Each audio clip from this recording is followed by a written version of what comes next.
Je suis content de te revoir ici, Thierry. Allez, viens, un petit check. It's a pleasure. Le retour de Thierry Vignal dans ce studio de la Martingale, après un épisode qui m'avait marqué sur Mastéos.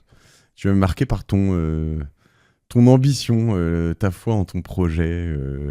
Et voilà, et là, on vient parler d'autres choses. Mais on va un peu parler de Mastéos quand même, parce que on en a parlé aussi en préparant tout ça. On va pas le mettre sous le tapis, c'est pas l'idée. Aujourd'hui, tu t'es lancé dans quoi, ce qu'on appelle quasiment les tiny homes, quoi, les tiny appartements, c'est un peu ça? Non, ça porte un nom bien moins élogieux, les chambres de bonne. Ok. Le symbole de la précarité urbaine. Ok. Et toi, tu dis que, parce que tu dis ça avec un certain détachement ou une certaine ironie, j'imagine, parce qu'en plus, si je comprends bien, toi, tu milites pour qu'on puisse habiter dans des chambres de bonne encore plus petites? Non, pas forcément, mais mon point de départ, c'est de voir qu'il y a 100 000 chambres de bonne qui ne sont pas exploitées à Paris. En fait, Juste à Paris, je te raconterai comment je m'y suis intéressé, mais de facto, je suis tombé sur une étude de l'INSEE qui dit alors il y a 115 000 ou 117 000 chambres de bonne à Paris. Ok. T'en as 85% qui ne sont pas habitées.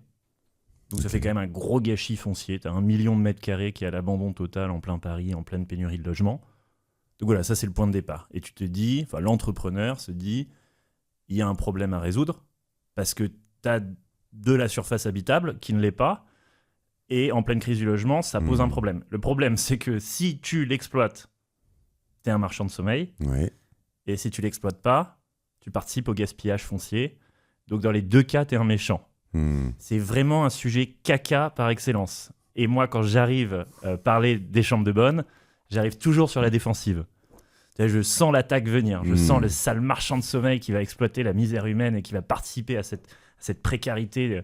Et en fait, je pense qu'on peut aller plus loin dans le raisonnement. Tu verras où j'ai abouti. Ça fait 1 an que je travaille ce sujet. Ouais. Concomitamment à ma traversée du désert post-faillite Mastéos, pour ne pas sombrer dans la dépression et me pendre, j'ai travaillé sur ce sujet en parallèle des micro-logements parisiens et je me suis dit comment tu peux trouver une solution, un use case, comme on dit, pour les remettre, les réhabiliter et en faire quelque chose de vivable, sachant que c'est invivable, tu vois. C'est un peu le même raisonnement que, je ne sais pas si tu connais le type qui a fait les toilettes Trône. Je vois l'idée. Tu les as à la station F, c'est des toilettes incroyables, c'est Hugo Volpey qui est un ami. Lui, j'adore parce qu'il dit, je vais prendre l'objet le moins désirable au monde, qui est un réceptacle à sel, tu vois, le truc, t'as pas envie de le traiter, et il en a fait un objet extrêmement désirable. Moi, j'ai des toilettes Trône chez moi, je passais mon temps dessus, j'adore, c'est incroyable, les toilettes Trône. Et moi, je vais faire la même chose avec les chambres de bonne, parce que les chambres de bonne, c'est vraiment détestable. C'est la plus petite unité d'habitation possible. Tu n'y trouves que des toxicos, des prostituées, des étudiants fauchés dans des couloirs dégueulasses au 7e étage sans ascenseur et sans toilette. Et je pense que pourtant, on peut en faire quelque chose d'incroyable. Et c'est pas juste en faire un moindre mal. C'est pas simplement trouver une solution imparfaite à un problème ou à un besoin réel. C'est en faire carrément un objet de désirabilité. J'ai envie que toi, tu préfères aller dans mon 9 mètres carrés Atome. Atome, c'est le nom de la boîte. ATOM, ouais. Plutôt que dans ton 20 mètres carrés whatever au même prix. Non, mais il peut être bien, mais il sera jamais aussi bien que mon 9 mètres carrés. Et mon but, c'est de faire le plus beau 9 mètres carrés qui existe au monde, au point que tu aies envie d'y passer du temps. Pas d'y élire ta résidence principale, parce que mon prémisse, c'est que c'est pas fait pour y vivre longtemps. C'est quand même petit. Tu deviens fou dans 9 mètres carrés. C'est vrai. Dans Crime et Châtiment, je sais pas si tu l'as lu, vraiment toute l'histoire est autour de Raskolnikov qui vit dans 9 mètres carrés à Saint-Pétersbourg et qui pète les plombs et qui bute sa bailleuse. Ce qu'il faut voir, moi je sens déjà le bon épisode, je suis content de te revoir Thierry. Alors déjà, je vais valider plein de choses et je vais aussi te rendre hommage sur au moins là, tu m'ouvres cette porte sur la fin de Mastéos et la difficulté que tu as eue. Voilà, et je vais aussi dire que tout ça est vrai de ce que j'ai entendu, c'est-à-dire que quand tu me dis que depuis 1 an tu bosses là-dessus et que tout le reste a été difficile, je l'ai su, on en a parlé de près de loin, mais en revanche, Atome, je sais depuis assez longtemps que tu bosses dessus. Toi ou quel des gens, mais j'en ai entendu parler, soit des associés, des gens avec qui tu bosses. J'avais vu même des images de premiers proof of concept. On me disait que tes premiers designers, je sais pas si c'était un mythe, mais je sais pas, ou inspiré du Japon ou japonais, ou je sais pas, parce qu'il y a des trucs plus petits là-bas. Et ce projet, j'en entends parler depuis assez longtemps. Donc je suis très content de faire tout ça. Et puis je suis très content aussi de ton honnêteté intellectuelle dans ce que tu dis là, tu te caches pas derrière un certain nombre de choses, de dire qu'en fait, quand tu commences à parler de ça, on te crache dessus, et que j'aimerais avoir un peu ta vision de tout ça. Pourquoi je fais cet épisode ? Parce qu'en fait, je pense que... alors, tu vas me dire si on peut investir dans Atome ou si on peut t'aider, etc. Mais ça, on y viendra plus tard. Donc, je voudrais découvrir un peu Atome. On va parler un tout petit peu de Mastéos parce que c'est intéressant, parce que tu as appris plein de choses qui devraient apprendre à nos auditeurs, pas mal de choses sur l'immobilier, les investissements dans ces choses-là et pourquoi ça n'a pas marché comme tu l'as voulu. 2. Et la troisième chose qui est très importante et qui était on va dire la source et l'idée originale de cet épisode, c'est que connaissant un Thierry Vignal obsessionnel tel que je le connais, si tu bosses depuis 1 an là-dessus, tu as appris plein de choses. Et sur ces 100 000 chambres de bonne qui sont dans Paris, alors je te connais très ambitieux, c'est vraiment le truc qui m'avait marqué la dernière fois. Je me suis dit, mais en fait, c'est un malade mental, il va beaucoup trop loin. Et je vais te dire pourquoi d'ailleurs. un des raisonnements qui faisait qu'à un moment, tu m'avais proposé d'investir dans Mastéos très tôt, et pourquoi j'y suis pas allé. Et bon, c'est intéressant. Mais donc, je vais y venir. C'est que quand bien même tu es très ambitieux, tu peux te dire je vais en prendre 10, 20, 30 000 de ces chambres de bonne, mais tu n'en prendras pas 100 000. Et donc sur les 70 000 qui restent, des gens qui nous écoutent et qui se disent je vais le faire, comment ils peuvent apprendre de toi et de ce que tu as appris depuis 1 an, parce qu'en fait, généralement quand tu fais ça, tu laisses le sani-broyeur et le vieux truc et la chambre dégueulasse telle qu'elle est, tu mets un petit coup de peinture, tu mets un pauvre lit à la con et... tu la reloues plus ou moins comme ça. Et en plus, tu te sens un peu minable parce que tu te dis, c'est pas terrible, mais bon, à la fois, il y a bien des gens qui les louent, donc tu vois. Donc, voilà, je voudrais apprendre de ça, de comment tu le fais, combien ça coûte, est-ce que ça rapporte, etc. Ça te va comme programme ? Ouais. On va commencer par juste cette histoire de Mastéos qu'on va mettre derrière. Pourquoi j'y suis pas allé et pourquoi... C'est presque ton trop d'ambition. Il y a un moment, je me suis dit, attends, j'ai reçu Martin Ménez de Bivouac, j'ai reçu Loïc Audet d'Immocities, je reçois donc Thierry Vignal avec Mastéos. Il y en a d'autres, d'ailleurs, immobilierlocatif.fr, enfin il y en a pas mal. J'ai pas reçu tout le monde encore, je le ferai peut-être.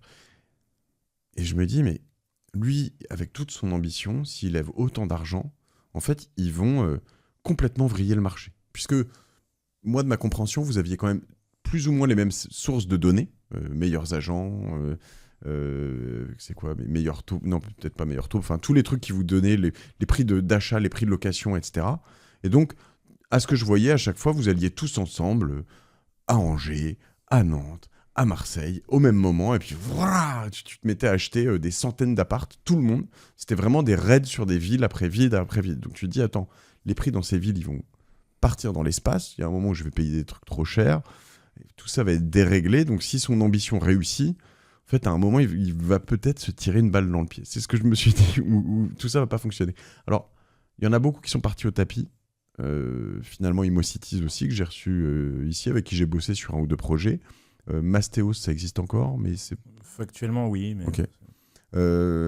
Bivouac qui se débrouille bien parce qu'ils n'ont pas levé, je crois. Et je crois qu'il se débrouille bien, Martin, ce qu'il me disait, avec son associé. Immobilier locatif aussi, il y en a quelques-uns. Qu'est-ce qui s'est passé dans ce marché et qu'est-ce qui s'est passé chez Mastéos, sans en faire 2 ans? Allez, je te la fais simple. Ouais. Donc moi, je l'ai créé en 2019, la même année où tu me recevais dans la Martingale. J'ai encaissé ma première com en gros en 2020. Donc 2020, j'étais dans un bar PMU à Bastille avec mon associé 0 salarié. Et 2022, on était 400 salariés, on faisait 25 millions de chiffre d'affaires. Donc c'est du délire total. Donc on reprend 2020, premier encaissement de chèque, à 2 dans le PMU, 2022, 400 salariés. Okay. Voilà, donc ça allait très très vite. Et forcément, quand on va si vite, il y a un risque d'exploser en vol. Ouais. C'est ce qui nous est arrivé à la remontée des taux, puisque les taux en 2023 passent de grosso modo 0 à 5,5 en 6 mois. Et donc, ça te fait le même effet que le Covid pour un restaurateur Big Mama, quoi. Tu fermes la boutique, tout simplement. Explique-moi exactement pourquoi. Bon, déjà, nous, on avait vraiment grossi et on avait une structure de coûts qui était tellement épaisse que, pris dans la folie du venture capital et du zero rate, de l'environnement des taux zéro, on avait 400 salariés, des bureaux partout, dans 4 pays, dans des plein de villes. Tu avais des équipes qui faisaient aussi les propres travaux, il me semble, non ? Ouais, j'avais des artisans en CDI, etc. Voilà. Donc, c'est forcément pendant un retournement de cycle, quand tu as une telle structure de coûts, c'est pas comme si tu as une petite PME où tu es 10 et tu peux en cutter 4. Là, c'est juste impossible, quoi. Tu peux pas downsizer à la vitesse d'effondrement du marché. Le marché, il s'est effondré Vraiment, si tu veux, encore en mars 2023, on faisait 150 ventes. En avril, on est passé à 20. Tu vois, enfin, c'est vraiment une falaise. Pourquoi ? Parce qu'en fait, quand les taux passent un certain niveau, qui est supérieur au rendement qu'on peut délivrer, tu vois, l'investissement locatif, ça rapporte grosso modo du 3,5, 4 net. Donc, il y a un moment, si les taux sont à 5 et que ça te rapporte du 4, bah, tu n'investis pas. Donc, il y a un moment, il y a eu un point d'inflexion où les taux sont allés tellement haut que c'est pas qu'on a baissé nos ventes, c'est qu'elles ont disparu comme si Enfin, il y en avait plus. Il y avait plus du tout de ventes, en fait. Il y en avait... Ouais. Et je réexplique un truc que beaucoup de gens perçoivent pas dans l'histoire des taux. C'est que quand tu achètes un appartement 100 000 € par exemple, et si tu as la chance de pouvoir le faire sans apport, et que tu as un taux à 0, c'était le cas, mais aller à 0,5, pas loin, ou un petit pourcent, bon, la première année, ton emprunt va te coûter à peu près 1%, donc 1 000 €. On est d'accord ? Et puis la deuxième année, un peu moins, 950, enfin ça descend un peu puisque tu as moins à rembourser, tu vois ce que je veux dire ? Bon. Quand il est à 5% la première année, ton crédit il te coûte 5 000 €.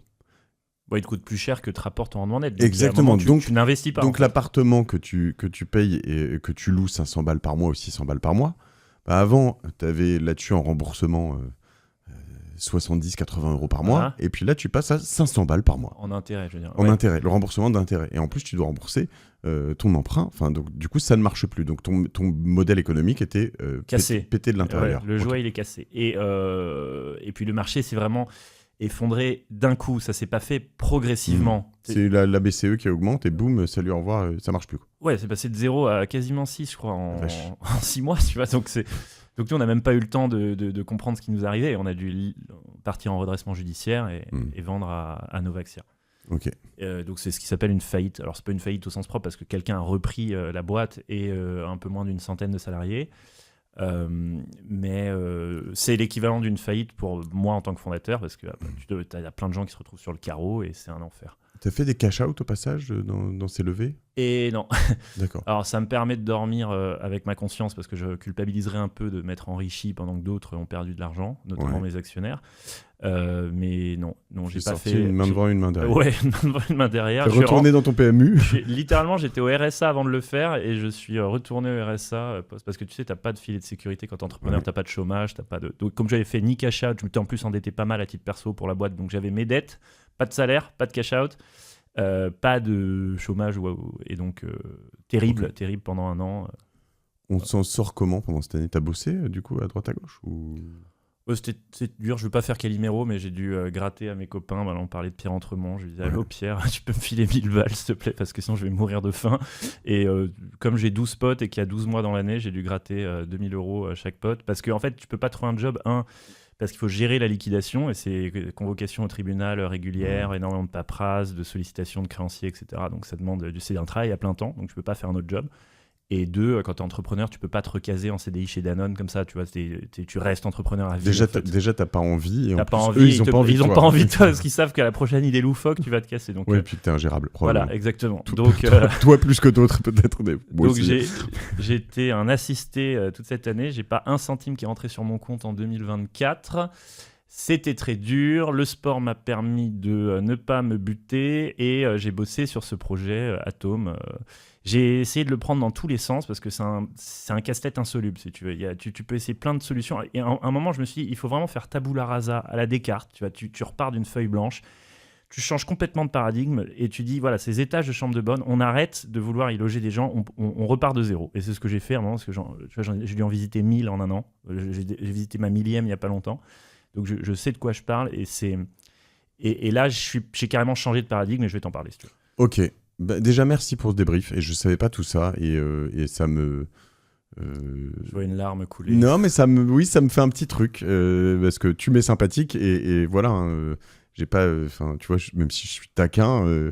moi, j'ai eu beaucoup d'admiration pour cette ambition la dernière fois. Et il y a des choses dans lesquelles je voulais pas aller. Mais en l'occurrence, je me dis... tu vois, t'aurais réussi. Je me serais dit, putain, il est extra, c'est chambé. Tu vois, j'ai pas de jugement de valeur en me disant, j'ai eu raison, je suis trop fort. C'est pas mon point. Et donc, je savais pas que t'avais eu cette traversée du désert. Et Et voilà, je te le dis, la prochaine fois, viens pas me taper 2000 balles, je suis pas dans tes potes. J'ai hésité un moment. mais je sais pas, mais en tout cas, n'hésite pas à taper à la porte. Et puis voilà. La deuxième chose, c'est que oui, on va rentrer dans ce business-là. Mon interprétation, je vais te dire, pour aussi avoir là-dessus. Alors, j'ai fait des épisodes justement avec Loïc d'Imocities il y a quelques temps. On avait fait avec lui un co-living qu'on a fait à Colombes. Je sais pas si tu avais écouté cette histoire. Et d'ailleurs, il y a plein de bons apprentissages. Là, ça va faire 2 ans que je l'opère. Il y a du bon, du moins bon. Le fait que Imocities soit parti en banqueroute, ou qu'elle ait disparu, ben, ça me coûte pas mal parce qu'en fait, il y a plein de trucs dans les travaux, dans les machins, en fait, où il n'y a pas de suivi. C'est très, très, très relou. Et sur ce co-living, en fait, bon, moi, dans mon idée, j'aimerais qu'il soit plutôt habité par des gens qui bossent à Colombes ou dans ce coin-là, dans le 92. Tu vois, et dans la réalité, en fait, il y a plein de gens qui sont là-bas et puis qui font du commute. Et ça se trouve, je sais pas d'ailleurs, mais qui vont bosser à Marne-la-Vallée. Tu vois, et qui font 1h30 de transport par aller, retour, enfin, j'en sais rien. Dans mon idée, c'est ça, plutôt la beauté du truc, c'est d'essayer de trouver des gens qui bossent dans ce coin-là. Et la concurrence, la vraie chose dans une grande ville, dans des métropoles comme Paris, Lyon, Marseille et d'autres dans le monde, c'est que tu te retrouves en concurrence avec soit faire 1h30 de transport, soit vivre dans moins de mètres carrés. Mais la réalité, elle est là. Si tu as 900 balles ou 600 balles pour payer ton logement, tu as un choix à faire. Et moi, tu vois, typiquement, ce choix, si je dois le faire, je te le dis tout de suite, c'est les mètres carrés que je coupe. C'est pas les heures de transport que je prends. C'est marrant parce que moi, c'est l'inverse. Mais en revanche, ma solution, elle répond à ce problème-là, tu vas voir. Mais c'est drôle, mais pourquoi moi, le transport, ça me rend malheureux. Bah, moi aussi, c'est pour ça que je préfère. J'adore Paris. Je crois que je suis un des seuls à adorer Paris. Donc je préfère 9 mètres carrés à Paris que 100 on est d'accord. mètres carrés. C'est ce que je veux dire. Quand je dis c'est les mètres carrés que je coupe, c'est que je d'accord. préfère couper en deux mes mètres carrés ouais. Que de partir. Mais la plupart des gens pensent l'inverse. Ouais. Je pense que sur la durée, en revanche, tu le disais aussi tout à l'heure, peut-être plus je sais même pas. Donc tu vas voir, on a une solution. Alors raconte-moi. Donc, comment tu travailles aujourd'hui et surtout, qu'est-ce que tu as appris parce que moi, pour moi, quand je vois ce que tu as fait. Je t'ai envoyé des exemples sur WhatsApp. Oui, c'est toi qui m'as envoyé. J'ai regardé, évidemment que j'ai regardé. Et en fait, c'est beau, c'est super bien, c'est très très smart. Mais quand tu vois ça, tu dis, mais ça doit coûter plus cher que la chambre de bonne elle-même. Donc, est-ce qu'il y a une rentabilité ? Ouais, c'est rentable. C'est même pas c'est pas un projet qui est hyper financiarisé mais oui, c'est rentable. Il faut savoir que dans 9 mètres carrés, tu peux faire des choses spectaculaires. On a l'image d'Épinal de la chambre de bonne, on a aussi l'image du 5e élément, je sais pas si tu vois bien sûr, je vois exceptionnel. Je voulais faire la réplique exacte pour mon projet de cette chambre avec mon archi. Bon, je suis allé voir tous les grands archis français, notamment ceux qui font des petits trucs, donc celui qui a fait les wagons-lits de l'Orient Express, ceux qui font des cabines de yacht.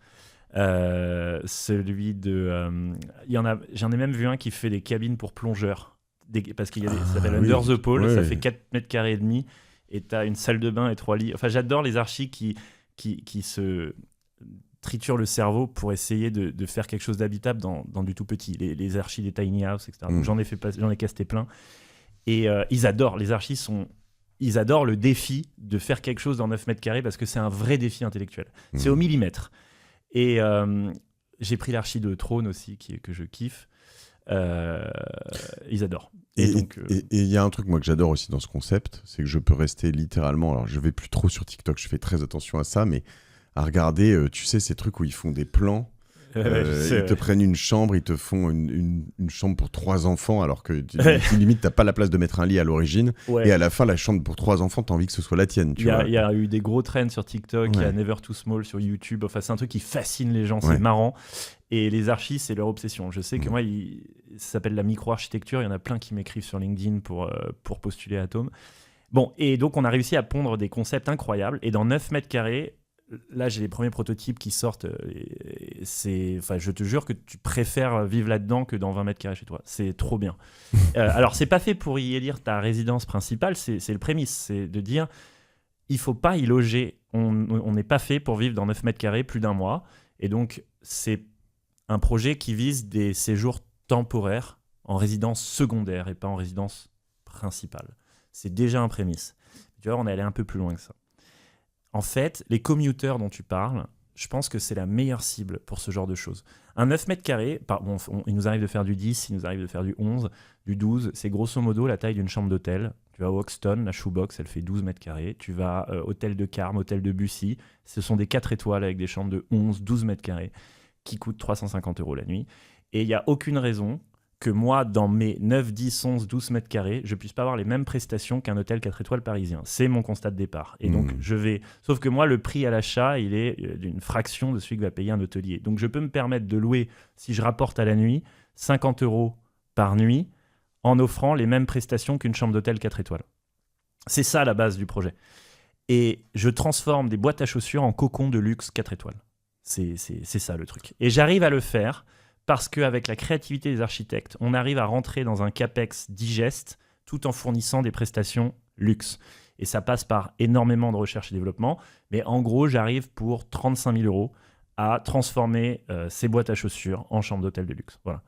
Et ça s'achète entre... Alors moi, j'ai un sourcing qui commence à être assez costaud, donc j'ai des prix un peu sympas, mais pour le grand public, c'est grosso modo 100 000 € pièce, la chambre de bonne. Enfin, j'appelle ça un micro-logement, c'est plus classe, parce que en vérité, il n'y a pas que des chambres de bonne au sens où on l'entend dans le 16e, au 8e étage sans ascenseur. Il y a des premiers étages de 9 mètres carrés avec toilettes, il y a des deuxièmes étages. Moi, je fais finalement très peu... Il y a des loges de gardiens, des choses comme ça. Il y a des loges de gardiens. Et je fais en fait finalement très peu de chambres de bonne au sens où on l'entend. Je fais...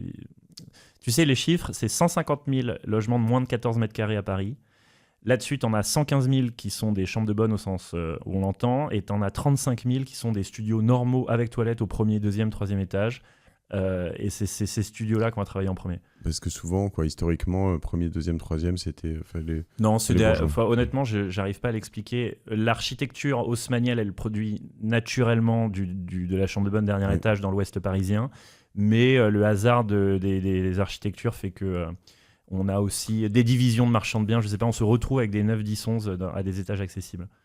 Ok, alors on va reprendre le truc depuis le début là-dessus, avant de venir dans les travaux et comment tu réussis, qu'est-ce que tu fais, comment tu designs. Et à qui tu le loues. À qui tu le loues aussi, parce que là j'avais pas forcément ce que tu dis aussi, potentiellement des choses d'appoint, comme tu l'as dit tout à l'heure. On achète quoi à combien, en effet, une chambre de bonne ? C'est-à-dire que toi, tu vois, tu me compares ça à un hôtel de luxe, il y a un point noir par exemple par rapport à un hôtel de luxe. Moi, j'ai des chambres de bonne au-dessus de chez moi. Tu aurais pu m'en parler. Bah oui, mais en fait, c'est trop grand pour toi. C'est un palace. Je dois avoir, je vais dire une connerie, mais 22-23 mètres carrés. C'est pas des chambres de bonne. Plus une mezzanine. Mais c'est des T4. Voilà. Mais c'est un truc que j'ai racheté il y a pas longtemps. Et en l'occurrence, ça peut être relié à chez moi. Donc c'est là où c'était intéressant.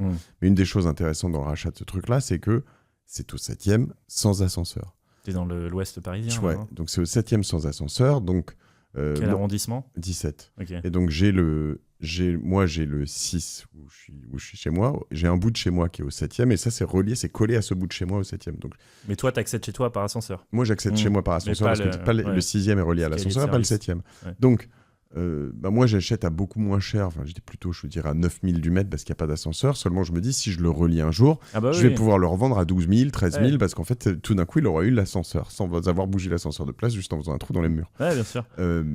Donc, toi, t'achètes quand même des trucs où, dans la plupart du temps, il n'y a pas d'ascenseur, on est d'accord ? Si, en fait, en vérité, la plupart du temps, j'ai un ascenseur où je suis à un étage accessible. Mais t'achètes pas s'il n'y en a pas, par exemple ? Ça m'arrive parce que tu as des... Le 7e, il est pénible. Hein, ça. Il est extrêmement pénible. Mais toi, tu adores le cardio. Donc... Oui, moi, je monte sans ascenseur au 6e, de toute façon. Donc, il faut vraiment des arguments massue pour me convaincre d'acheter un 7e ou 6e sans ascenseur. Donc, c'est rare, mais bon, parfois, tu as des trucs à... Tu vois, j'ai fait des achats à 50 000 €. Bon, là, je peux commencer à regarder. Quoi. Il y a une vue Sacré-Cœur, il n'y a pas d'ascenseur, ça fait 9 mètres carrés, il y a des toilettes. Bon, je prends. Hein, oui. Parce qu'il y en a aussi qui ont des toilettes dans le couloir. Ça existe encore ? Enfin oui, ça existe. Oui, bien sûr. Bah, c'est même la majorité des cas dans mon univers. Hein, malheureusement, c'est pas ceux que j'achète, mais c'est assez fréquent. Pourtant, la plomberie, c'est vraiment un sujet central sur notre secteur parce que tu peux te repiquer à des canalisations la plupart du temps, mais c'est que les copropriétaires aiment pas trop qu'on touche à leur canalisation et donc ils préfèrent. Tu pourrais faire une saignée dans le couloir et rattacher tout le monde et mettre des toilettes partout. Ça devrait être la norme, ça devrait être une obligation. Donc on essaye de se rapprocher au maximum de l'évacuation. Quand j'en vois une, je suis surexcité, comme une belle femme maintenant. Quand je vois une colonne d'évacuation pas trop loin de l'appart, ça me fait des chatouillis dans l'estomac. Et le but, c'est d'aller se connecter ou de racheter le logement qui te sépare des toilettes pour pouvoir te piquer, quoi. Mais donc, non, s'il n'y a pas de solution vraie toilette, en général, je passe mon tour. Ou alors, Sanibroyeur, mais c'est vraiment naze. Donc, en fait, ce que je veux dire, c'est que, quitte à être sur un marché où tu as 100 000 micro-logements à l'abandon, autant commencer par ceux qui ont un ascenseur et toilettes, parce qu'en plus, là, tu as une fenêtre de tir où personne n'a envie d'investir, il n'y a plus d'investisseurs. Et donc, il y a très, très peu de pression concurrentielle. Moi, je suis souvent seul aux visites à des prix que je n'avais pas l'habitude de voir. Donc, autant en profiter et prendre les assets les plus faciles. Et après, pour les moins faciles, il y a aussi des choses à faire. Ok, donc la base, ascenseur toilette, c'est quand même mieux. On pense que ça n'existe pas, et pourtant ça existe. Il faut juste passer un peu de temps sur le terrain ou m'appeler, mais en tout cas, ça existe. Ok. Quoi d'autre? Qu'est-ce qui est bien? Tu dis, vu que Sacré-Cœur, c'est toujours bien d'avoir une vue Paris. Enfin, là, on est à Paris, mais... De toute manière... Alors, c'est dégagé au moins au dernier étage, sauf si t'es dans les loges, mais... Ouais, c'est assez dégagé. T'as ton petit Velux, et tu vois les étoiles. Mais ce qu'il faut savoir, c'est que le prix au mètre carré d'un micro-logement n'est pas celui que tu vois sur Meilleurs Agents. Il y a des coûts incompressibles inhérents à ces logements, tant pour les travaux que pour l'achat, qui font que c'est pas exactement 10 000 du mètre fois 9 mètres carrés. Tu vois, c'est souvent 120, 130 le point d'entrée. Alors, moi, c'est ce que j'avais il y a un an. À force de creuser, de me connecter aux bonnes personnes et tout, j'arrive à faire moins. Mais là, si tu te connectes sur ce loger, tu vas avoir du mal à trouver un truc aux normes à moins de 120, 130 en intramuros. Donc 120, tu as 9-10 mètres carrés. Tu as un logement aux normes avec des toilettes et accessible. Un truc sans défaut, qui est louable. C'est rare d'aller avoir à moins de 120, 130. Donc tu peux te dire, oh là là, je paye 13 ou 14 du mètre, c'est cher. Mais ton référentiel n'est pas le prix Meilleurs Agents parce que c'est un micro-marché qui a ses propres règles et qui a son propre prix au mètre carré, qui est grosso modo celui que tu vois sur Meilleurs Agents, plus 20-25%. C'est pareil sur les travaux, parce que tu as des coûts incompressibles liés aux travaux. C'est pas 9 mètres carrés fois 2000 du mètre. Tu vois, c'est, Mais donc là-dessus, quand je t'entends, je me dis... pas rentable. Pas rentable, je vais devoir louer très très cher. Plafonnés. C'est ça, exactement. C'est pour ça que personne n'y touche. C'est que, en fait, il faut avoir déjà une expertise architecturale millimétrique, une expertise de rénovation énergétique, parce qu'on oublie de dire que c'est 90% de passoires thermiques, donc interdit à la location depuis le 1er janvier. Et en plus de ça, il faut être assez bon sur l'ingénierie juridique, le droit des baux, savoir à qui tu as le droit de louer, comment t'affranchir du plafonnement. Parce que le plafonnement, je n'ai pas d'avis là-dessus, mais en tout cas, il est impraticable pour des micro-logements. Donc, si tu appliques le plafonnement à des 9 mètres carrés, bah, tu te retrouves sans exploitation. Tu vois, c'est pas compliqué parce que 30 € du mètre carré x 9, ça marche pas. Tu payes même pas tes charges. Donc, si tu dis, oh là là, il faut respecter le plafonnement au centime, il faut louer 200 €, ces logements, et bah, en fait, ça revient à dire que tu les loueras jamais, qu'il y aura personne. 3 x 9, 27, ça veut dire que tu devrais le louer 270 € par mois. Ça. Un truc que tu achètes 120 000 €, c'est sûr que ça marche pas. Hors travaux et hors rénovation énergétique. Oui, c'est ça. Et donc, en plus, hors rénovation énergétique, j'allais y venir. Donc, ça veut dire que, en fait, c'est une passoire thermique, donc tu n'as pas le droit de le louer. Donc, l'un dans l'autre, en fait, c'est... Voilà, non mais c'est le problème, c'est que toutes les contraintes réglementaires qui partent d'une super intention, lutter contre le réchauffement climatique avec les DPE, ou alors lutter contre la précarité urbaine avec le plafonnement des loyers, c'est une superbe intention. Malheureusement, ça produit les effets contraires parce que... Les deux sont incompatibles. Et puis ça rend impraticable la location de ces choses-là. Okay. Donc, il faut que tu trouves un format de location qui permet de rentabiliser l'achat et les travaux. Et nous, ce format, on en a trouvé plusieurs qui sont assez sympas. Tu peux faire de la résidence secondaire, c'est du bail civil. Voilà, tu as le droit, tu n'es pas soumis au plafonnement des loyers. Il ne faut pas que ce soit la résidence principale, et c'est d'ailleurs mieux de ton locataire. Donc, c'est des gens qui sont de passage. Ça peut être un stage, ça peut être plein de types de locataires différents. Ou alors, tu peux louer à des entreprises. C'était un peu mon point de départ, parce que moi, chez Mastéos, j'avais 400 salariés qui venaient souvent à Paris. Et que je devais loger à l'hôtel. Ça me coûtait une blinde. Alors j'avais beau avoir un gros budget, j'ai commencé à me poser des questions pour réduire ce coût et j'ai pris un logement au bureau, un petit 11 mètres carrés que je louais à l'année et dans lequel mes salariés tournaient. J'étais en bail société sur un 11 mètres carrés que je payais 1500 par mois. Et je me suis dit, le mec se met bien. Mais moi en même temps, ça me coûte 4 fois moins cher que l'hôtel, ce format-là. Donc en fait, tout le monde y gagne. Pourquoi pas reproduire ça? Donc ma première intention, c'est de louer à des sociétés. Des sociétés qui ont des salariés très mobiles, il y en a plein. Il y a toutes les boîtes de conseil qui ont des consultants, les Big Mama avec les cuisiniers, Blablacar, ils ont un tiers du staff qui est en télétravail et qui ne vit pas en Ile-de-France. Tu en as plein. Tu as des agences de mannequins, je reprends mon histoire de co-living, tu vois. Nous, on a échangé avec 2-3 hôtels, notamment qui étaient proches, parce que Colombes, c'est sur une ligne qui part de Saint-Lazare. Donc 2-3 hôtels qui étaient proches de Saint-Lazare, qui pour certains voulaient nous louer l'intégralité du co-living, puisque tu as 10 chambres et qu'il y a en fait il y a du staff. Tu es à Colombes en 10-15 minutes. Finalement, pour eux, c'était super. Ils mettaient tout leur staff et ils avaient un truc. Ils nous payaient un peu moins cher. Nous, on était contents, on n'avait pas opéré le machin. C'était super. T'étais en bail société ? On l'a pas fait, mais parce que finalement, il y en a un qui est venu et tout ça, mais c'était pas idiot, quoi. Ça, c'est le mieux, tu vois. Quand t'as un 10 mètres carrés et que t'as Blablacar qui dit ça te tombe bien, c'est à côté du bureau et moi j'ai tout le temps les salariés de passage, je te le prends à l'année à 1500 par mois. Tu sais, ils sont pas très price sensitive, les entreprises. Ah non, mais surtout qu'ils payent 300, comme tu l'as dit, ils payent 350 € la nuit d'hôtel. Donc ça, tu vois, 1500 par mois, ça revient à 50 € par jour. Donc si tu divises par 7 ta note. Faut rajouter un peu de ménage et tout quand même. Oui, d'accord, mais en tout cas, hors ménage, tu divises par 7 ta note et c'est pas mal. Donc ça, c'est la première intention. La deuxième intention, c'est ce qu'on disait là, c'est ce qu'on appelle la location moyenne durée, mid-term rental. Tu as plein de plateformes dédiées à ça. Tu as Wunderflat, Homelike, tu en as une dizaine. Hein, donc tu peux diffuser, c'est des gens qui louent au mois. Donc, ce soit en bail civil en général, c'est assez libre, c'est de la résidence secondaire. Donc ça, tu peux aller chercher entre 1000 et 1500 par mois avec assez peu de vacances locatives parce qu'il y a une énorme tension là-dessus. Okay. Et le troisième canal, c'est pour moi le plus intéressant et c'est celui-là qui m'a fait penser à vraiment un changement de paradigme sur les micro-logements. C'est les travailleurs nomades dont tu parlais, les commuters. Ouais. Et alors là, j'ai un peu creusé le sujet. Tu en as 215 000 qui vivent en dehors de l'Île-de-France mais qui bossent à Paris. 215 000 qui font la navette. Et dans ces 215 000, t'en as la moitié qui n'ont pas de solution logement, donc qui vont dormir chez leur mère, chez leurs meilleurs potes, qui vont sur le canapé et qui littéralement galèrent à chaque fois, ou alors se tapent les 2 heures de transport. Tu peux leur louer. Et alors, t'as un format de bail, parce que c'est vrai que le commun des mortels ne connaît que 2 types de baux, c'est le bail meublé, bail nu, et puis le Airbnb, quoi. Sauf que t'as des avocats spécialisés en droit des baux qui travaillent sur des déclinaisons de ces baux-là, et en fait, t'en as une quinzaine. C'est ça que j'ai découvert. T'as plein de déclinaison des baux, et t'en as un qui s'appelle le bail civil fractionné, et c'est un que j'adore, qui permet donc c'est un engagement à long terme, c'est pas de la courte durée, c'est je m'engage sur 1 an par exemple, mais je ne viens travailler à Paris chez Blablacar que du lundi au mercredi, donc je vais juste te louer ces 3 jours là, d'accord, et du jeudi au samedi, t'as un type de chez Canal+, qui lui ne vient que du jeudi au samedi, et donc tu vas avoir un bail civil fractionné, c'est une utilisation court terme avec un engagement long terme, et ça tu t'affranchis de la réglementation courte durée et tu as des gens qui peuvent vivre à Beaune ou en Normandie dans leur chaumière avec le labrador dans le jardin et venir consommer de la ville pour travailler 3 jours par semaine. Et là, tu n'as pas besoin de plus qu'une chambre d'hôtel, grosso modo. Et à 50 € la nuit, c'est bien mieux parce que tu peux le louer. En fait, je peux afficher un prix à la nuit puisque c'est un peu ce qui se passe, sauf que l'engagement est long terme, donc je ne suis pas en courte durée. Et ça, c'est top. Et il y a des nouvelles plateformes qui émergent là-dessus. Tu en avais d'abord en Angleterre. Aujourd'hui, je travaille avec une en particulier que j'adore qui s'appelle Welcome to the City. C'est un exemple. Il y en a d'autres. Il y a Weekaway. Et ces plateformes-là, elles s'adressent à ces 215 000 travailleurs nomades qui galèrent parce qu'ils vivent en dehors d'Île-de-France et viennent bosser à Paris. Et ces micro-logements, ce sont des chambres d'hôtel pour travailleurs nomades. C'est ça que je veux créer. Et tu peux en caser 2 par chambre de bonne existante. Tant que tu fournis des prestations d'un hôtel 4 étoiles, tout le monde est gagnant. Donc là-dessus, ça veut dire qu'il y en a un qui vient...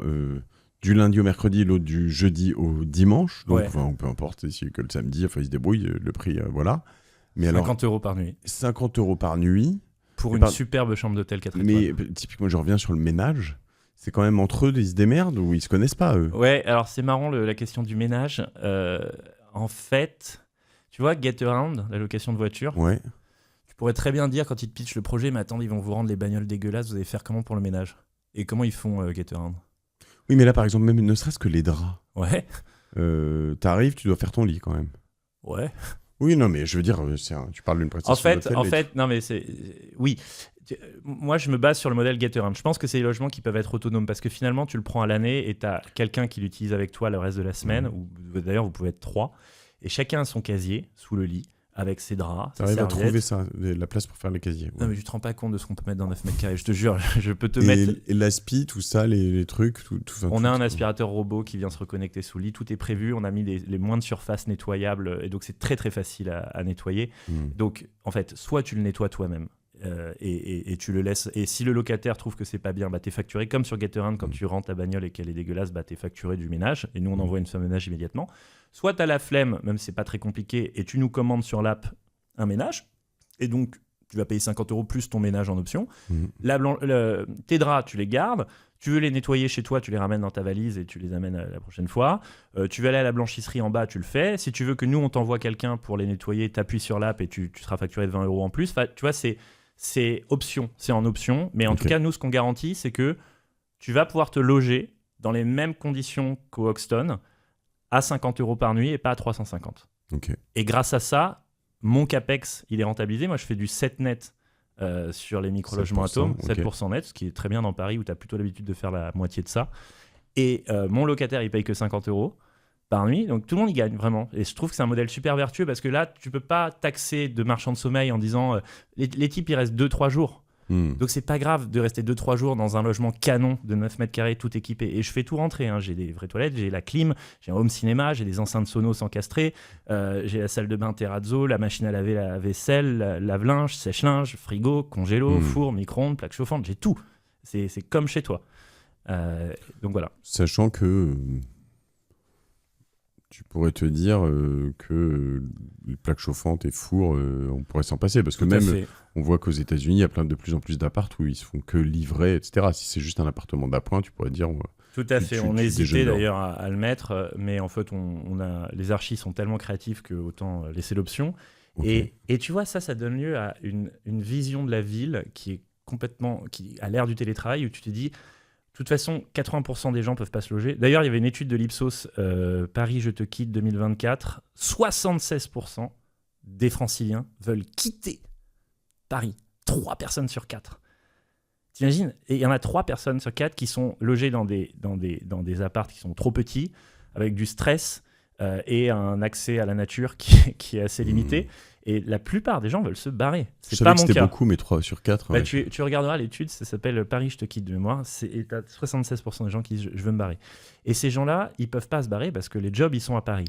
Mais si tu leur laisses l'option d'aller vivre dans l'endroit de leur rêve et en télétravail, de revenir 2 jours par semaine et de se loger à 50 € par nuit dans un superbe cocon de luxe, et ben en fait, tu fais du Paris as a service, tu vois. Vraiment, tu vas consommer de la ville et tu redéfinis la manière dont tu habites Paris.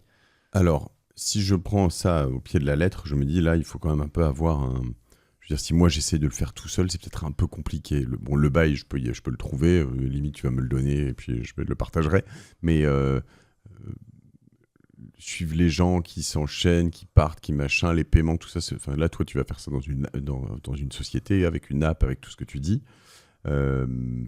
Si moi, je veux faire ça, je voudrais qu'on parle un peu des travaux. Tu m'as expliqué comment on achetait un appartement, qu'est-ce qu'il fallait acheter, voilà, dans les grandes lignes. Je sais pas si tu as des choses à ajouter là-dessus. Bon, alors, ça se trouve sur Le Bon Coin et SeLoger. Déjà, y a pas... Bon, moi, j'ai un petit sourcing un peu off-market, mais vraiment, je trouve des trucs superbes sur Le Bon Coin. Là, j'ai acheté un 9 mètres carrés, 3e étage, boulevard Voltaire, 60 000 €, tu vois. Bon, il y a toujours, en vérité, tu sais, quand les gens te sortent des trucs comme ça, déjà, c'est 1 sur 1000. Deuxièmement, il faut savoir qu'il y a toujours des problèmes. Tu peux pas avoir un appartement sans problème à 60 000 €. En l'occurrence, il avait brûlé, la copro est horrible. Enfin, mais on va les traiter, les problèmes. On va le rénover, on va travailler avec la copro, etc. Si tu veux vraiment zéro sacrifice, et j'ai pas mal de gens qui m'écrivent et qui disent « Ah non, moi, je veux vraiment qu'il y ait un ascenseur, des super toilettes, que ça fasse non pas 9, mais 15. » Là, on sort de mon scope. Il faut que tu sois prêt à faire un peu de sacrifice, sinon le marché va pas te rémunérer à 7 net pour faire un truc que tout le monde peut faire. Plus tu t'éloignes du neuf, plus tu es en concurrence avec des gens normaux, parce que pour le coup, le neuf, personne ne sait le travailler, donc il faut savoir que le marché rémunère ta prise de risque. Donc plus tu vas vers du neuf, plus tu vas trouver des prix décotés et moins de concurrence et faire des meilleurs négos. Plus tu vas sur du 15, moi j'y vais plus, mais sur du 15, t'as pas besoin d'un micro-architecte de génie. Tu fais juste ton artisan et tu refais la... Oui, mais à la fois, donc moi, sur un 25 mètres carrés, c'est là où je voudrais venir sur les travaux, ce que tu as appris et comment on le fait, mais moi sur des apparts plus gros, même là tu disais, tu préfères aller dans ce neuf qu'un 20 mètres carrés. Si le 20 mètres carrés, il est fait aussi bien, voire mieux que ton neuf, c'est encore mieux, tu vois. Oui, mais le 20 mètres carrés, tu pourras pas le louer 50 € par nuit. Non. Et donc, tu crées pas du logement abordable à partir d'un foncier gaspillé. Enfin, tu vois, t'as pas t'as pas ce recyclage urbain qui est intéressant dans le projet, parce que tu vois un 9 mètres carrés, un 20 mètres carrés pour toi, il est déjà habitable, il est déjà habité, t'as pas résolu la mais par crise du exemple, logement, quoi. moi je me dis, oui, c'est sans résoudre la crise du logement. Là, je voudrais plus aborder un aspect travaux. Okay. C'est dire, en fait, ça fonctionne. Ouais, ça fonctionne quand tu me dis bien. 35 000 euros, tu arrives à refaire un 9 mètres carrés. Avec 35 000 euros, si je prends le même montant sur 20 mètres carrés, je vais quand même faire des trucs pas mal déjà. Hein. Oui, non, mais moi, je suis dans un délire cocon de luxe de malade. Enfin, t'as vu les photos, hein, ouais. c'est dingue. Je les mettrai sur la martingale si t'es d'accord.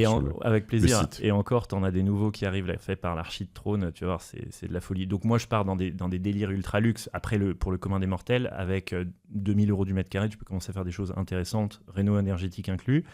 Ça se fait au millimètre, tu vois, régulièrement sur des chantiers, je me trompe de 1 ou 2 cm sur mes prises de cote et le lit il passe pas, c'est terrible, donc tu dois recommander, enfin c'est un enfer, c'est vraiment au centimètre, faut être très précis, faut être très bon en plomberie, soit tu as une évacuation ou des toilettes, soit tu fais venir quelqu'un spécialisé, mais là faut pas se rater dessus. Qu'est-ce que je peux te dire ? Ça veut dire quoi, quelqu'un spécialisé ? Non, si tu veux mettre un sanibroyeur, c'est très très dur. Parce que c'est grosso modo interdit par la copro et la mairie. Non, mais quelqu'un qui arrive à te dire si tu peux te raccorder à une évacuation ou pas, si jamais il n'y en a pas de toilettes. Mais je conseille de partir sur des apparts avec toilettes. Ça s'achète 100 000 euros. Les travaux, tu peux en avoir pour 25, plus les frais de notaire. Donc tu peux finir à 135, 140, avoir un logement qui s'autofinance en format moyenne durée, corporate housing ou bail civil fractionné. Donc il faut les bonnes plateformes à chaque fois. Tu vois, Flex Living, ils font du corporate housing. Wunderflat ou Homela qui font de la moyenne durée et Welcome to the City va te faire du bail civil fractionné. Ensuite tu le mets sur les plateformes en fonction du type de location que tu veux et tu as tes 1000, 1500 par mois qui tombent pour un logement qui, malgré tous les travaux que tu as fait, finalement te coûte moins de 150 000, donc une mensualité qui est hyper digeste et donc un truc vertueux financièrement. C'est pour ça que j'invite les gens, et c'est le fruit aussi de mon expérience Mastéos. Une des raisons pour laquelle on s'est planté, c'est que nous, on était dans 180 villes. On a fait des projets, on a fait 900 chantiers dans 180 villes, 1500 investissements, 2000 locataires. C'était un enfer opérationnel et surtout, on est des petits Parisiens et on se pointe à Roubaix, à Valencia, à Bourg-en-Bresse. On n'y connaît rien au marché local et je pense qu'on a fait plein d'erreurs en pensant que la data suffisait à résoudre le problème. En fait, il faut être un fin connaisseur local et maintenant je pense vraiment à l'expertise locale. Donc si tu es parisien, investis à Paris. En ce moment, il y a une fenêtre de tir historique sur les prix parce que le marché est vachement décoté, surtout sur les micro-surfaces. Donc ça fait peur aux gens quand on connaît pas, mais en vérité, une fois que c'est rénové, c'est magnifique, ça se loue et tout le monde y gagne. La décote, elle est de combien là en ce moment ? Je t'ai dit qu'il y avait une surcote naturelle du micro-logement, donc déjà on est au prix du marché.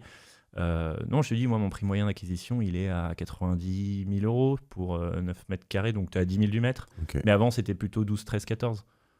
Tu vois, donc là, tu as une fenêtre de tir qui est hyper intéressante, tu as une pression locative de dingue. Et y a, dans 80% des cas, les gens qui font ça participent à la précarité urbaine et entretiennent un système qui est terrible. Mais je pense que si tu le fais bien, tu peux remettre sur le marché des biens qui étaient gaspillés et les louer à des personnes pour qui tu vas vraiment changer la vie. C'est-à-dire que les commuters en bail civil fractionné à 50 euros la nuit, ils divisent par 7 leur logement, ils vivent dans la même surface avec les mêmes prestations.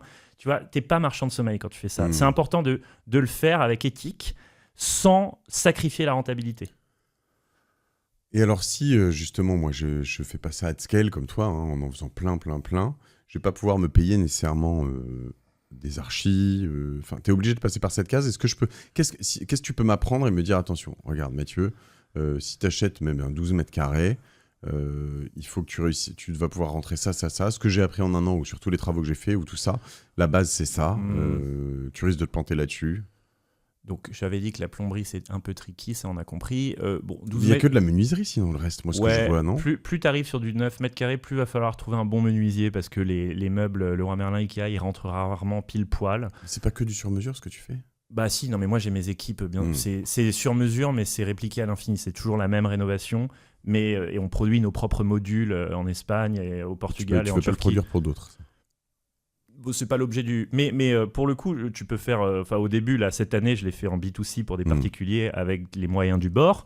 Et en fait, dans 12 mètres carrés, déjà, il y a des modèles de cuisine qui rentrent. Ou sinon, tu prends un bon menuisier et parfois, c'est même moins cher d'avoir du sur-mesure qu'une cuisine ou une armoire. Le menuisier, c'est une personne clé avec le plombier dans ce genre de projet de rénovation. Mais la raison pour laquelle je m'excite pas trop sur les travaux, c'est que finalement, si tu fais pas un projet architectural what the fuck comme moi j'ai l'intention de faire avec Atome, en fait c'est pas si difficile.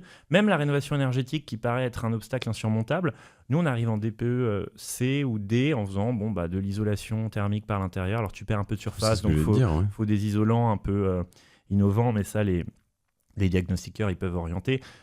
Donc faut pas viser pile 9, faut viser plutôt 9,5 parce que tu vas perdre en isolation par l'intérieur. Ensuite tu travailles la VMC, le ballon d'eau chaude thermodynamique qui prend un peu de place, mais voilà, il faut le caser. Tu changes les fenêtres, tu fais finalement les gestes que n'importe qui dans les copros haussmanniennes vont faire et tu gagnes tes lettres. Et donc, c'est pénible, mais c'est pas insurmontable, c'est pas hors de prix non plus. Mais t'as un lit, une place qui est pas pliable, t'as un bureau, t'as un... Ouais, moi j'ai tout, j'arrive à tout mettre dans 9 mètres carrés. Pour la petite anecdote, j'ai fait bosser j'ai demandé sur quelle surface minimale on pouvait tout faire rentrer. Quand je dis tout, c'est vraiment tout. Et on arrivait à 6.6. Donc tu vois, à 6.6, je te montrerai le plan après l'interview, on peut tout faire rentrer. Donc a fortiori 9, on peut tout faire rentrer. Et encore a fortiori 12, il n'y a pas de problème. Donc un particulier peut prendre un très bon artisan qui a un menuisier dans son équipe et un bon plombier s'il y a un sujet toilette, et faire quelque chose de tout à fait honorable avec les moyens du bord, sans passer par Atome. Moi, je suis disponible. Vous pouvez m'écrire sur LinkedIn si vous avez des demandes spécifiques au micro-logement parisien. Ouais. Je vous filerai mes contacts ou mon sourcing, mais finalement, c'est pas insurmontable. Sur le site atom-capital.fr, il y a un formulaire de contact. C'est une landing page. Écrivez-moi sur LinkedIn, c'est plus simple. Okay. Ce que je veux dire, c'est il faut, tu vois, c'est du too good to go. Il y a un moment, tu as du gaspillage foncier à Paris, tu as 1 million de mètres carrés à l'abandon. Moi, ce que je veux, c'est que je les ai emmenés, les investisseurs, à Marseille, je les ai emmenés à Valencia, je les ai emmenés à Madrid, je les ai emmenés très loin. Aujourd'hui, je veux les faire revenir à Paris. Et je pense qu'il y a un enjeu social à réhabiliter ces micro-logements à l'abandon, à faire qu'ils soient plus loués au black à des migrants, des prostituées, des toxicos, mais qu'ils soient loués à des travailleurs nomades. On peut faire de la rentabilité avec une exploitation éthique et on peut en faire quelque chose de formidable, comme Trône a fait des chiottes, un objet de désirabilité. On peut avoir un downsizing désirable. Il faut juste se donner les moyens architecturaux de le faire et pas jouer au marchand de sommeil. On a fait une pub pour Trône improbable. Hein. J'ai regardé, c'est très beau. Hein. C'est très beau. Ouais. C'est marrant parce que tu es le deuxième entrepreneur que je connais, que j'aime bien, qui me parle de marque de chiottes. L'autre, c'était Thibaut Elzière, que j'ai croisé il n'y a pas longtemps, et qui lui est rentré dans une boîte qui s'appelle Griffon. Tu connais, non ? Ouais, c'est le concurrent, j'adore. Ouais, moi, j'ai mis des trônes partout dans mes atomes, mais et j'ai le même architecte qu'eux. Enfin, j'en ai plusieurs, mais dont lui. Voilà. Très sympa. J'ai compris. Mon entrepreneur, si il vient faire les travaux, donc je lui dis un peu ça. Je veux qu'il soit pas mauvais en menuiserie. Voilà. Je lui montre un peu tes plans. Je lui dirais, faut que tu. Moi, c'est un peu dur à reproduire. Ouais. Mais non, mais tu peux faire une déco Airbnb classique. Juste qu'il faut être un peu plus millimétrique que d'habitude. Et mon ratio, c'est combien, tu dis, au mètre carré ? 2000 ? Ouais, c'est dur de rentrer sous les 2000 parce qu'il y a eu de l'inflation sur le coût des matériaux et puis parce que tu as des coûts incompressibles liés au chantier. Donc 2000, c'est parce que c'est une petite surface. Je veux dire, aujourd'hui, on est dans Paris, on est assez souvent aux alentours de 1005 quand c'est plus grand. Ouais, donc là, tu es à 2000 parce que naturellement, tout est inflaté sur le micro-logement, y compris le loyer en l'occurrence, donc c'est pour ça que c'est rentable. Donc c'est 20 000 €, je dirais, si tu veux pas faire un truc spectaculaire, mais tout à fait correct, genre du 3 étoiles. Et si tu veux faire du 4 étoiles, ça va plutôt être 35, voire 40 si tu as un architecte superstar, quoi. Ok.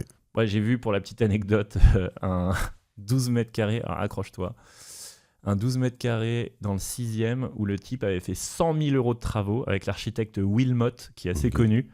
Et c'était spectaculaire, j'étais sur le cul. Je suis rentré, vraiment, je me suis dit, bon, il y allait un peu fort en termes de budget travaux, parce que 100 000 € pour 12 mètres carrés, il faut y aller. En revanche, je me suis jamais aussi senti bien en 12 mètres carrés. Ça m'a laissé penser que, en fait, c'est pas la surface le problème, c'est pas la taille, c'est l'expérience. T'as dormi un peu dans ces Tout le monde me demande. Ouais, j'ai dormi dans un appart, mais un 11 mètres carrés, donc c'est un peu de la triche, à Batignolles. Là, j'ai mes premiers protos qui arrivent et je vais tester les neufs et je suis impatient, franchement. Tu vas voir, ça va être génial. Ok, écoute, impatient aussi de voir ça.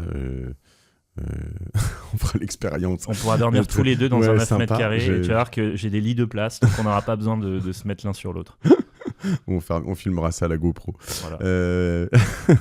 Cette invitation chelou de Thierry Vignal sur la martingale. C'est passionnant. Est-ce que toi, parce que tu vas avoir besoin de fonds propres pour acheter plus d'appart? Ouais, j'imagine. sachant que j'ai même pas de quoi payer mon loyer en ce moment. C'est ça. Non, Donc, mais il faut faire des apports pour les banques. Donc on peut co-investir avec toi. Tu fais des choses comme ça ou pas? Je pose cette question de manière très candide. Tu m'as pas. Je sais pas si c'est le cas ou pas. En fait, là, en 2024, je l'ai joué en B2C parce que c'est tout ce que je sais faire, moi, avec Mastéos. J'aide les particuliers à investir. Mais le truc, c'est un produit qui est tellement difficile à appréhender, bizarre, que j'ai eu du mal à le vendre en B2C. Et donc, je me suis dit, écoute, je vais faire un fonds d'investissement. Je vais me débrouiller avec l'agrément AMF et tout ça. C'est un peu de paperasse, mais on va faire le truc en B2B parce que de toute façon, j'ai vraiment l'ambition de les racheter toutes, là, les 100 000, et d'en faire quelque chose d'habitable. Et donc, j'ai fait un fonds d'investissement. Il veut les racheter toutes. Tu avec... l'avais dit. Ça va peut-être faire monter les prix d'ailleurs. Donc, je me suis associé avec une foncière qui s'appelle Magellim. Je ne sais pas si tu connais Alex Toussaint de Baltis. Oui, bien il est sûr. venu chez toi? Oui, Ouais. j'adore. Je suis un grand fan, moi. Oui, moi aussi. Et d'ailleurs, Très pro. il a mis un petit ticket dans Atom. Oui, Même mais un il gros parlé de ticket toi d'ailleurs. aussi. Oui, il m'en a parlé. Et j'ai monté un fonds d'investissement avec sa foncière Magellim. Et donc, c'est un fonds qui va collecter de l'argent et l'investir dans le micro-logement para-hôtelier parisien. Et après, le décliner dans d'autres capitales. Je le fais toujours pour des particuliers qui me demandent sur LinkedIn avec un grand plaisir, mais ça reste un produit un peu technique. Donc, je pense qu'il est mieux traité sous forme de fonds d'investissement parce que ça permet d'aller plus vite. Voilà. Parce qu'il y a un enjeu, quoi, quand même. Il y a social. Tu vois, je ne suis pas Mère Teresa, mais je pense c'est intéressant c'est une problématique que les gens traitent depuis 200 ans. Tu vois, ça existe depuis le 19e siècle, les chambres de bonne. C'est traité n'importe comment. Et je pense qu'il y a un moment, il faut y mettre l'ambition de tout racheter et de tout transformer. Mais si tu rachètes des chambres de bonne, tu rachètes tout, faut les réunir un peu. Non, t'as pas besoin de les réunir. Enfin, si, on peut les réunir quand tu as un 6 mètres carrés qui côtoie un 8, tu les réunis, c'est toujours mieux d'avoir un 14 si les maths sont encore bonnes, plutôt qu'un 6 et 8, je suis d'accord. Qui est illégal en location d'ailleurs. En dessous de 9, tu n'as pas le droit. Ouais. Alors, je précise, donc, en dessous de 9, interdit. Ok. Le règlement national te dit c'est soit 9 mètres carrés, soit 20 mètres cubes. Mais le règlement parisien est plus strict que le national et te dit c'est pas soit, c'est et. Donc, je sais que les professionnels du milieu se fight tout le temps sur cette règle, mais il faut savoir qu'il faut que ça fasse à la fois plus que 9 mètres carrés et plus que 20 mètres cubes et 2,20 mètres de hauteur sous plafond minimal pour que ça soit légalement louable. Oui, donc en plus, quand tu es sous les toits, souvent tu as quand même un peu des sous-pentes et des choses comme ça qui comptent pas en carrés. C'est ça. Donc ça peut être embêtant. Ouais. Et toi, quand t'enlèves de la surface avec l'isolation, tu peux vite te coller dans un truc où en fait t'es plus dans le légal. Tout à fait, donc il faut bien mesurer. Il faut bien mesurer et se mettre une petite marge pour que post-isolation rentre dans les clous. Et il faut savoir que sur Atom, on travaille, et là pour le coup, je sais pas si je peux révéler, mais on travaille un use case qui n'est pas de l'habitation pour tout ce qui fait moins de 9. C'est de l'expérientiel. C'est du micro-expérientiel. Je fais ça avec mon copain de Welcome to the City. Le projet d'Atom, c'est que cette surface soit utilisée d'une manière ou d'une autre et d'une manière bénéfique à la société. Voilà. Micro-expérientiel dans une chambre de bonne, j'ai très peur. Mais Non, tu n'as pas peur, tu vas voir, tu vas mesurer la taille de ton sauna et tu reviens me voir et tu vas voir, on va se marrer. Mais la priorité, c'est d'abord de désengorger le logement parisien et de remettre ces micro-logements sur le marché de manière digne, éthique et rentable, et de trouver une solution pour les travailleurs nomades qui n'arrivent pas à se loger. Mon grand dame, je n'ai pas de sauna, mais j'aimerais bien. On ira faire un sauna ensuite, en sortant de la chambre de bonne, tous les deux. C'est l'énergie masculine que prône Zuckerberg. Je m'attendais à toutes ces propositions si je m'y étais attendu. Je suis très content d'avoir fait cet épisode. Merci en tout cas pour tout ça. Comment t'as fait dans ta tête pour finir un peu là, pour t'en sortir de tout ça? Tu m'as dit un peu le sport, plusieurs fois tu m'as ouvert la porte du pour pas me buter, etc. T'as vraiment été dans des idées très noires quand même? Ouais, c'est vrai que les faillites, c'est un autre sujet. Quand tu fais faillite à grande échelle, nous c'était une très grosse faillite, 400 salariés, 30 millions de passifs, je crois. Enfin, c'est une des plus grosses faillites avec Luco cette année au tribunal. Donc, il y a une vraie solitude du dirigeant qui fait faillite. Le système français ne pardonne pas. Il n'y a pas de culture de l'échec. Donc c'est vraiment un moment solitaire. Tous les administrateurs judiciaires m'ont dit attention aux 3D. J'ai dit c'est quoi? Ils m'ont dit c'est dead, divorce. Dead, divorce, c'est quoi? Pas décès quand même, non. Dead, divorce. Moi, j'étais surendetté. Je me suis fait foutre dehors plusieurs fois cette année. Et puis oui, tu as des envies suicidaires assez rapidement pour la majorité des gens. Moi, j'ai eu des témoignages assez durs. Parce que c'est une pression juridique sans nom. Hein. Tu te retrouves dans des salles de tribunal avec des juges, 50 personnes, la presse, les créanciers, les artisans pas payés qui t'attendent en bas de chez toi, les clients qui t'insultent. Moi, je me fais poursuivre à vélo par des clients dont on n'avait pas pu finir le chantier. Et ils voulaient littéralement me buter, quoi. Enfin, et donc, c'est ça pendant 1 an et c'est dur. Et moi, le truc qui m'a sauvé, c'est le sport, tout simplement, et l'alcool. Surtout l'alcool. Non, je rigole, le sport. Donc je vais me faire peut-être engueuler par des auditeurs qui t'ont écouté la première fois, qui ont acheté via Mastéos et qui diront que j'aurais pas dû te réinviter parce que t'es un pauvre type. Bah, la plupart des investisseurs Mastos, heureusement, ça s'est bien passé. Là où ça s'est un peu moins bien passé, c'est sur la fin, où quand on a fait faillite, il y a quelques chantiers qui sont restés en suspens et donc on s'est débrouillé avec l'administrateur et Novaxia pour essayer de faire au mieux, mais il y a eu des victimes. Ouais. Mais tu vois, je te parlais moi des quelques investissements que j'avais fait avec Imocities. Il y a des moments où ça fait partie du game, mais je leur en veux aussi parce que je me dis, attends, c'est pas ce qu'il m'a promis, mais bon, à la fois. En immobilier, en fait, ça peut pas. Pas de promesse, le mieux qui puisse t'arriver, c'est que ça se passe comme prévu. Tu peux pas faire mieux que ce qui était prévu, et en général, ça se passe plutôt moins bien que ce qui était prévu. Surtout si tu vas chasser du rendement en banlieue de Roubaix. En général, tu sous-performes toujours ton business plan parce que, tu vois, moi, le nombre de catastrophes qu'il y a eu, tu as des immeubles qui brûlent, l'assurance qui ne te rembourse pas, tu as des squatteurs, tu as des arrêtés de péril parce qu'on a vu qu'il y avait un champignon et que l'immeuble va s'effondrer. Enfin, tu as des trucs terribles. Donc, je pense que la conclusion de tout ça, c'est mieux vaut faire du petit parce que petite surface, c'est petite taxe foncière, petite charge de copro, mais surtout petit problème. Hein, et donc, c'est tout aussi rentable. Donc, small is beautiful. Faites du local, faites du petit et tout se passera bien. Bon, je te challengerai, je suis assez d'accord avec ça, et à la fois, par moment, je me dis dans l'IMO, go big or go home.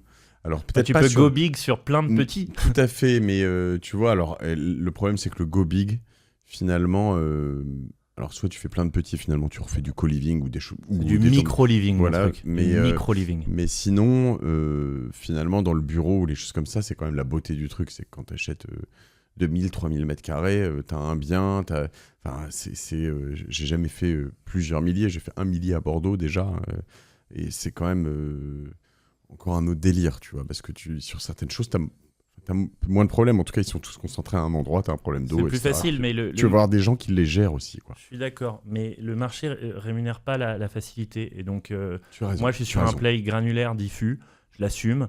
Je sais faire du granulaire. J'ai fait 180 villes, là j'ai 7 arrondissements. Donc tu vois, T'en as combien là d'appart en travaux ?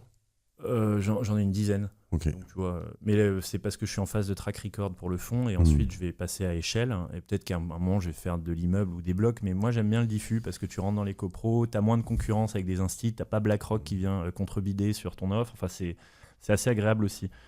Donc, on a commencé juste avant cet épisode...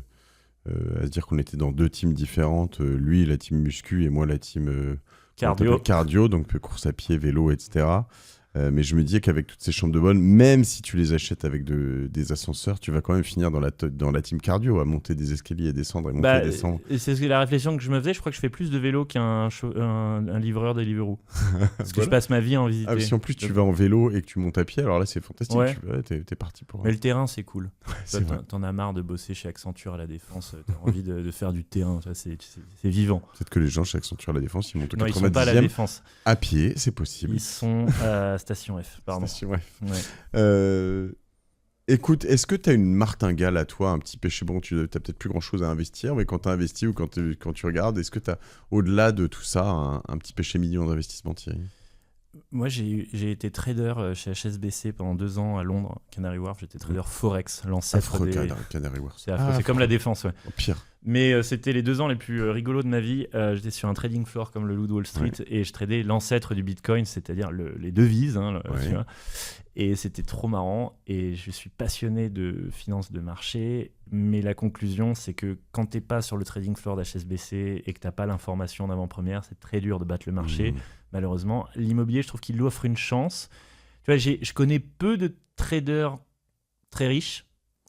J'en connais, mais pas. Tu vois, c'est pas le trader au sens il est dans sa chambre et il a 4 écrans. Tu vois, c'est plutôt des gens chez Citadel. Tu vois. Mais le trader individuel, j'en connais peu qui ont fait fortune. Tu as raison. En revanche, je connais beaucoup d'investisseurs IMO qui n'ont pas leur bac et qui sont pas milliardaires, mais qui sont très blindés. Fait complètement 100%. Donc, Ça offre une chance, en fait, l'immobilier. Et alors, mais il faut prendre un risque. Tu as complètement raison. Ne pas avoir le bac veut pas dire complètement débile, mais tu peux, je crois, même être complètement débile et réussir dans l'immobilier à partir du moment où tu apprends un peu. Voilà. Et en plus, dans ce que tu viens de dire, c'est que quand tu n'es pas à Canary Wharf ou à La Défense, tu as très peu de chances de réussir. Alors que là, quand tu es à Roubaix, pour reprendre, et en banlieue de Roubaix, qui plus est, comme tu disais tout à l'heure, si tu habites là-bas, oui, tu as beaucoup plus de chances de réussir que le mec qui est à La Défense qui va se faire en papaouté. T'es plaquiste à Roubaix, si t'es pas millionnaire dans 10 ans, il y a un problème. Vraiment, t'es plaquiste à Roubaix, tu fais les travaux toi-même, t'as accès aux super deals dans les bonnes rues pas chères, tu sais où est-ce qu'il y a des dealers, où est-ce qu'il y en a pas. Enfin, tu vois, là, t'as une vraie chance. Mais à Paris, on a une vraie chance pour peu qu'on se donne les moyens d'aller sur des endroits un peu moins sexy que Place Vendôme au premier étage. Tout cet univers des micro-logements, c'est pas sexy, c'est technique. C'est au millimètre, mais s'il y a une chose qu'on retient du trading floor, c'est que le marché il te rémunère pour la complexité. Et donc, pour peu qu'on se prenne cette complexité et qu'on l'assume, eh ben, on peut être rémunéré à hauteur de 7% net, ce qui est moi ce que j'arrive à faire et ce que mes clients arrivent à faire aussi. Donc, voilà. Merci Thierry Vignal. Vous viendrez peut-être tous dormir avec nous et faire des saunas avec nous dans 9 mètres carrés au 7e étage dans le je sais pas quel arrondissement bientôt. On va se marrer, en tout cas on a appris plein de choses. J'étais très content de faire cet épisode, de te retrouver ici. Merci de ta transparence, ton honnêteté. Et puis on va partager un max de choses sur la page de la Martingale, peut-être sur le Discord aussi, mais les photos que tu m'as envoyées si t'es OK. Si t'as des plans, des conseils, des adresses de personnes, d'archives, moi je suis preneur. Tout ce que t'es OK de partager, on fait. OK ? Avec plaisir. Et on se revoit pour ma prochaine faillite. Écoute, j'espère que ce sera pas celle-là. Ouais, j'essaierai de faire faillite moins rapidement que d'habitude, donc dans 4-5 ans. Non, il te restera toujours tes chambres de bonne, probablement, j'espère. Ouais. Très bien. Mais en fait, c'est intéressant et je trouve que c'était cet épisode inspirant aussi pour le côté entrepreneurial et le parcours. Mais encore une fois, sur beaucoup d'enrichissement sur les travaux, sur ce qu'il faut acheter, pas acheter, etc. Et ça, c'est cool. Ce que j'attendais. Mais je suis pas déçu. Mais voilà. C'est moindre question, écrivez-moi sur LinkedIn, je me ferai un plaisir de vous répondre. Thierry Vignal, Vignal. Je mettrai le lien LinkedIn aussi dans le descriptif de l'épisode. On vous remercie, on vous dit à la semaine prochaine sur la Martingale. Bisous. À plus.